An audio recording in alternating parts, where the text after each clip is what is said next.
Hi hello friends, welcome back to Kavita channel అండి. మీరు ఇలానే నన్ను ఆదరిస్తూ ముందుకు తీసుకెళ్తూ ఉండండి. నేను మరికొత్త రెసిపీస్తో మీ ముందుకు వస్తుంటాను. సో ఈరోజు మనం చేసుకోబోయేది గోంగూర మిల్ మేకర్ కర్రీ అండి. మటన్ కర్రీ రేంజ్లో ఉంటుందండి. ఎమ్మి ఎమ్మి ఎమ్మి టేస్టీగా. సో మీరైతే తప్పకుండా ట్రై చేయండి, చాలా టేస్టీగా ఉంటుంది. ఇంటికి గెస్ట్లు వచ్చినప్పుడు కానీ, నాన్ వెజ్ తినని ఫ్రెండ్స్ ఉంటారు కదా, వాళ్ళ కోసమైనా కూడా, ఫ్యామిలీ మెంబర్స్ కోసమైనా కూడా ఈ రెసిపీ చేసి పెట్టారనుకోండి, సూపర్గా హ్యాపీగా ఫీల్ అవుతూ ఎంజాయ్డ్గా తినేస్తారు. సో ఈ కర్రీ ప్రిపరేషన్ కోసం అయితే మిల్ మేకర్ని మనం ముందుగా వాటర్లో బాయిల్ చేసి ఒక 5 to 3 minutes తర్వాత తీసి పక్కన పెట్టేసుకొని, వాటర్ని మొత్తం డిప్ చేసేసుకొని, నార్మల్ ఒక ప్యాన్లో ఆయిల్ వేసేసుకొని, మిల్ మేకర్ని పసుపు వేసేసుకొని లైట్గా ఫ్రై చేసి పక్కన తీసి పెట్టుకోవాలండి.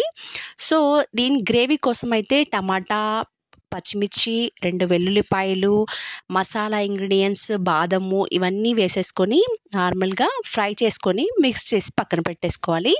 అదే ప్యాన్లో ఆయిల్ వేసేసుకొని ఈ మిక్స్ చేసుకున్న గ్రేవీని మనం ఆయిల్లో మంచిగా మగ్గిన తర్వాత కొంచెం కారం వేసుకొని, 2-3 స్పూన్స్ కారం వేసేసుకొని, రుచికి సరిపడా ఉప్పు వేసేసుకొని, బటర్ వేసుకోవాలి ఫ్రెండ్స్. ఇక్కడే ఉంది ట్రిక్ అంతా. బటర్ వేసుకుంటేనే అంత టేస్ట్ వస్తుంది.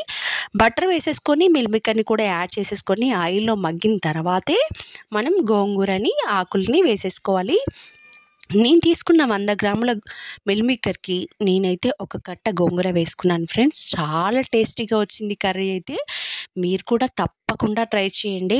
వేడి వేడి అన్నంలో ఈ వింటర్ సీజన్లో మటన్ కర్రీని మించింది ఏదీ లేదు అనిపించే ప్రియులకైతే ఈ మిల్ మేకర్ కర్రీని ట్రై చేసి చూపించండి. చాలా టేస్టీగా ఉంది. సో మీకు ఈ వీడియో నచ్చితే లైక్ చేయండి ఫ్రెండ్స్, సబ్స్క్రైబ్ చేసుకోండి, షేర్ చేయండి. తప్పకుండా నన్నైతే ముందుకు తీసుకెళ్తూ ప్రయత్నం అయితే చేయండి ఫ్రెండ్స్. Please subscribe friends.